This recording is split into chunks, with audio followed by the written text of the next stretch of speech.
السلام علیکم ناظرین و سامعین۔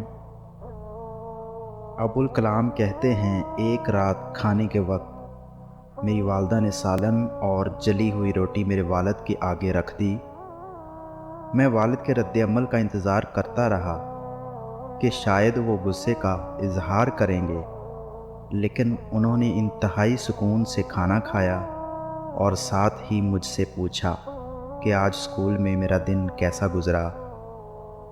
مجھے یاد نہیں کہ میں نے کیا جواب دیا، لیکن اسی دوران میری والدہ نے روٹی جل جانے کی معذرت کی۔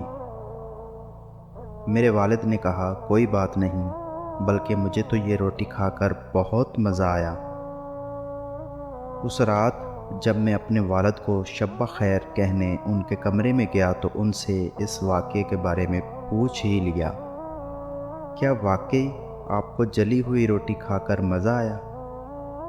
انہوں نے پیار سے مجھے جواب دیا، بیٹا ایک جلی ہوئی روٹی کچھ نقصان نہیں پہنچاتی، مگر تلخ رد عمل اور بدزبانی انسان کے جذبات کو مجروح کر دیتی ہے۔ میرے بچے، یہ دنیا بے شمار ناپسندیدہ چیزوں اور لوگوں سے بھری پڑی ہے۔ میں بھی کوئی بہترین یا مکمل انسان نہیں ہوں، اور میں یہ سمجھتا ہوں کہ ہمارے ارد گرد کے لوگوں سے بھی غلطی ہو سکتی ہے۔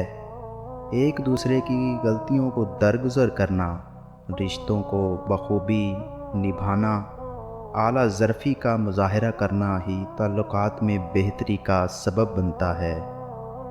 ہماری زندگی اتنی مختصر ہے کہ اس میں معذرت اور پچھتاووں کی کوئی گنجائش نہیں ہونی چاہیے۔